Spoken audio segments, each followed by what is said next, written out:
लोग थे जिन्होंने 4 महीने पहले बुकिंग किया था और बहुत खुश थे।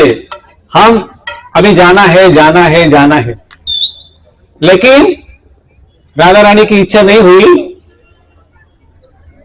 अंतिम मोड़ पर उनका आना कैंसिल हो गया। और ऐसे कुछ लोग थे जिनके कोई उम्मीद नहीं थी लास्ट मोमेंट तक, लेकिन लास्ट मोमेंट के समय राधा रानी ने उनको मंजूरी दे दी और वो लोग जो है वो यात्रा में आ गए। लेकिन जिनको भी राधा रानी ने मंजूर किया, सबकी परीक्षा ली। किसी को प्रसाद नहीं दिया, किसी को बैठने के लिए जगह नहीं दी। लेकिन ये आपकी प्रॉपर्टी है। जब भगवान के लिए हम जो भी करते हैं तो वो हमारी प्रॉपर्टी बन जाती है। जब भविष्य में पूछा जाएगा कि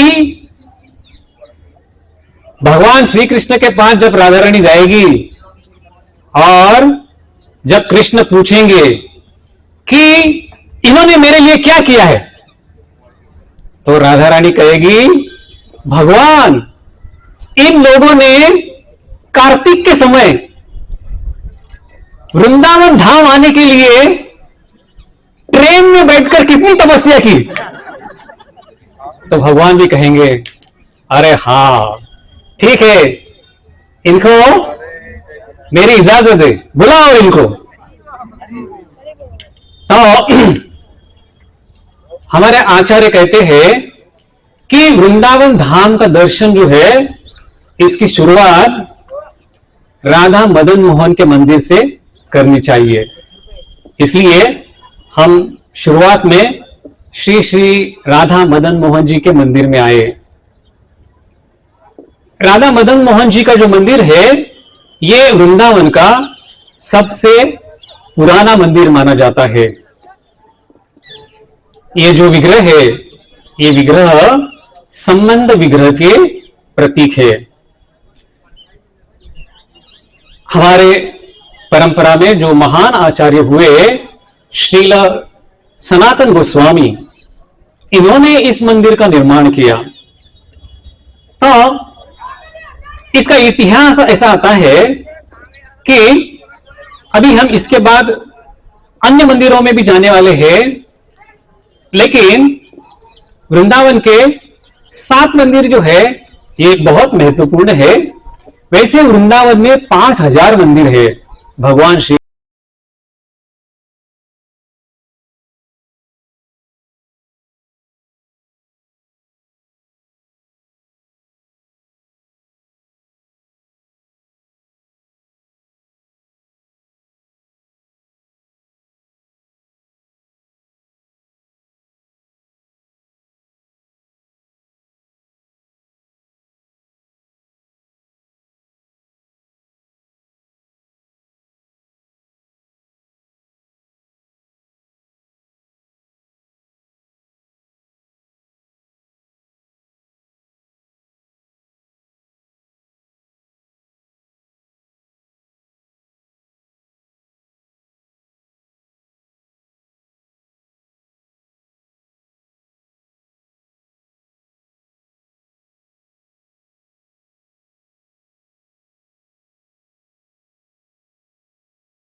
तो इस तरह से सनातन गोस्वामी का जो है ये मदन मोहन जी के साथ संपर्क आया। तो फिर एक दिन सनातन गोस्वामी जो है पुरुषोत्तम चौबे जो है उनके सपने में मदन मोहन जी आए और उन्होंने कहा कि आप मुझे सनातन गोस्वामी के पास लेकर जाओ। पुरुषोत्तम चौबे बूढ़े हो रहे थे, तो पुरुषोत्तम चौबे सनातन गोस्वामी के पास लेकर आए। सनातन गोस्वामी ने कहा कि मेरे रहने के लिए जगह नहीं है, मैं ये मदन मोहन को कहां रखूं, आप इनको वापस लेकर जाओ। तो वापस लेकर आए। फिर सनातन गोस्वामी बोले पुरुषोत्तम चौबे को कि अरे आप लेकर चलो मुझे।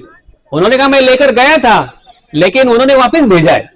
तो बोले कि नहीं, आप वापस लेकर जाओ, मैं उनसे बात करता हूं। फिर मदन मोहन जो है वो सनातन गोस्वामी के सपने में गए और उन्होंने कहा कि आप कंप्लेन करते हैं ना मेरा, अभी मैं आपके पास ही रहने वाला हूं।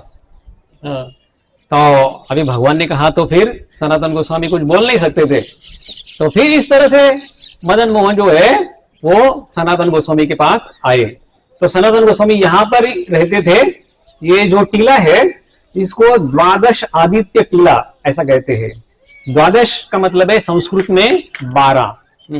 तो अभी हम आ रहे थे तो आपने कालिया घाट देखा। तो यहां पर भगवान श्री कृष्ण ने, आप जानते हैं कि कालिया का उद्धार किया था। तो जब भगवान ने कालिया का उद्धार किया था तो काफी समय तक भगवान जो है वो पानी में थे।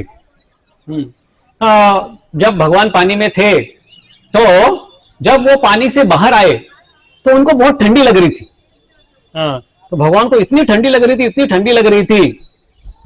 तो सूर्य जो है, आदित्य का मतलब है सूर्य।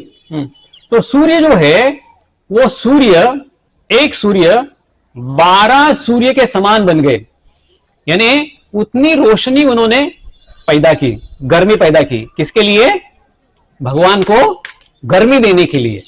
तो आप लोग इधर आए तो सूर्य बहुत खुश हो गए, है ना।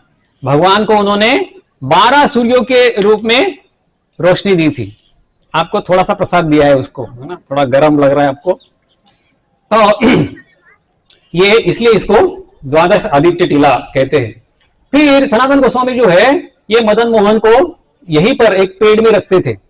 उनके पास न कुछ घर था न मंदिर था, लेकिन सनातन गोस्वामी की बहुत इच्छा थी कि भगवान के लिए एक सुंदर मंदिर होना चाहिए, लेकिन पैसे नहीं है, मंदिर के लिए पैसे चाहिए। तो एक दिन क्या हुआ, एक बहुत बड़े व्यापारी थे जिनका नाम था कृष्णदास कपूर। वो यहां से बोट से जा रहे थे आगरा। आप जब आए तो आपको आगरा लगा होगा बीच में। हाँ, ये आगरा में बिजनेस करने के लिए जा रहे थे। लेकिन जब उनकी बोट यहां पर आई तो वो बोट जो है, नाव जो है, वो वालू में फंस गई। तो वो जा ही नहीं रही थी आगे। अब क्या कर रहे? तो वहां पर एक बच्चा दिखाई दिया। तो कृष्णदास कपूर ने बच्चे को कहा कि अरे मुझे मदद चाहिए, ये बोट निकालना है, नाव को निकालना है, कौन मुझे मदद करेगा? तो बच्चे ने ऊपर हाथ दिखाया, देखो वो बाबा है ऊपर बैठे हुए, उनके पास जाओ। सनातन गोस्वामी यहां पर बैठे थे। तो कृष्णदास कपूर यहां पर आए और पूछने लगे कि मुझे मदद चाहिए। तो सनातन गोस्वामी ने कहा मैं क्या मदद कर सकता हूं, अंदर ठाकुर जी बैठे हैं, ये मदन मोहन जी बैठे हैं, आप उनके पास जाइए। तो कृष्णदास कपूर फिर मदन मोहन जी के पास आए, उनको दंडवत प्रणाम किया और कहा कि मुझे मदद कीजिए। जैसे ही वो बाहर आए और सनातन गोस्वामी ने अपना जो दुपट्टा था, उपर्ण कहते हैं, उसको हिलाया। जैसे हिलाया वो हवा का एक बड़ा झोंका आया और नाव जो है वो पानी के बाहर निकल गई। कृष्णदास कपूर बहुत खुश हो गए। वो नाव में के पास आए और नाव को लेकर फिर वो आगरा गए और उनका बहुत बिजनेस हो गया, बहुत धंधा हो गया, बहुत पैसे मिला। तो जब वो वापिस आ रहे थे तो वापिस आते समय वो वापिस सनातन गोस्वामी के पास आए और कहा कि मुझे आपको कुछ डोनेशन देना है, क्या दूं मैं आपको? तो सनातन गोस्वामी ने क्या कहा कि आप क्या कीजिए, राधा मदन मोहन के लिए एक मंदिर का निर्माण कीजिए। तो तब कृष्णदास कपूर ने क्या किया, ये मंदिर का निर्माण किया। तो ये वृंदावन का सबसे पुराना, सबसे पहला मंदिर माना जाता है कि जो इतने बड़े मात्रा में इसका निर्माण किया। फिर सनातन गोस्वामी जो है वो तो माधुकरी मांगकर खाते थे, उनके पास कोई कुकिंग के लिए कुछ फैसिलिटी नहीं था। तो वो मदन मोहन को भी क्या खिलाते थे, यहाँ गांव में जाते थे, लोगों के पास जाते थे, तो यहाँ पर गेहूं का आटा मिलता था, सामने से यमुना का पानी उसमें मिलाते थे और आग के ऊपर उसको सेकते थे। वो बाटी बन जाता था और वो मदन मोहन को खिलाते थे। तो कितने लोगों को ऐसा प्रसाद अच्छा लगेगा वृंदावन में रोज? तो इनका नाम नोट कर लीजिए, इनको हम ऐसा ही प्रसाद खिलाएंगे, बाकी के लोगों को दूसरा खिलाएंगे। हाँ, जब मदन मोहन जी ने जब ये देखा कि मदन मोहन ने सनातन गोस्वामी को कहा कि अरे क्या है ये आटे में आप पानी मिलाते हैं और उसको गर्म करते हैं, इसमें नमक भी नहीं है, कम से कम नमक तो डालो इसमें, उसको कुछ टेस्ट ही नहीं आता है। तो सनातन गोस्वामी क्या बोलते हैं, आज आप मुझे नमक मांग रहे हो, कल बोलेंगे घी लगाओ इसको, मैं कहां से लाऊं? कुछ नहीं होगा। तो मदन मोहन जो है वो ऐसा ही प्रसाद खाते थे। लेकिन सनातन गोस्वामी को बहुत इच्छा थी कि मदन मोहन को अच्छा प्रसाद खिलाना चाहिए। तो फिर जब ये मंदिर का निर्माण हुआ तो उन्होंने मदन मोहन जी के लिए पीछे आप जाएंगे तो वहां पर एक बहुत सुंदर किचन का निर्माण किया, जहां पर मदन मोहन जी के लिए प्रसाद बनने लगा। तो इस तरह से ये मंदिर का निर्माण हुआ और विग्रह जो है वो यहां पर आए। जब ये विग्रह यहां पर थे तो मदन मोहन जी अकेले थे, राधा रानी नहीं थी। तो जगन्नाथपुरी में जो जगन्नाथपुरी के राजा थे प्रताप रुद्र, उनके एक पुत्र थे जिनका नाम था पुरुषोत्तम जाना। उनकी इच्छा थी कि अरे कृष्ण कभी अकेले नहीं रहते, हमेशा राधा रानी साथ में रहती है, तो राधा रानी साथ में होनी चाहिए। तो यहां पर मदन मोहन के विग्रह थे और साथ साथ गोविंद जी के विग्रह थे। उनके विग्रह के पास भी राधा रानी नहीं थी, इसलिए पुरुषोत्तम जाना जी ने 2 राधा रानी के विग्रह बनाए और ये दोनों विग्रह जो है वो भेज दिए इधर वृंदावन में। तो 2 विग्रह इधर आए। जब दोनों विग्रह इधर आए तो राधा रानी पुजारी के सपने में आई और कहने लगी कि ये जो 2 राधा रानी के विग्रह है ना, इसमें से बड़ा विग्रह जो है वो ललिता देवी का है, वो राधा रानी का नहीं है। तो आप क्या करो, भगवान के बाएं साइड में मैं रहूंगी और दाहिने साइड में ये ललिता देवी को रखो। तो आप में से कितने लोगों ने दर्शन लिया? अभी लिया दर्शन। तो उसमें देखा होगा आपने कि भगवान श्री कृष्ण है, मदन मोहन जी है, फिर लेफ्ट साइड में राधा रानी है, वो छोटी है, छोटी जो है वो राधा रानी है और बड़ी जो है वो ललिता सखी है। ललिता सखी राधा रानी से बड़ी है, उम्र में भी वो बड़ी है। तो इस तरह से राधा रानी और ललिता देवी के विग्रह जो है वो यहाँ पर आ गए। तो इस तरह से ये संक्षिप्त में कथा जो है वो हमने राधा मदन मोहन जी की बताई। अभी इसके बाद जो है हम राधा रमण जी के मंदिर में जाने वाले हैं, जो हमारे परंपरा में गोपाल भट्ट गोस्वामी नाम के एक आचार्य थे, उन्होंने इसका निर्माण किया था। सामने राधा बांके बिहारी के विग्रह है, मंदिर है।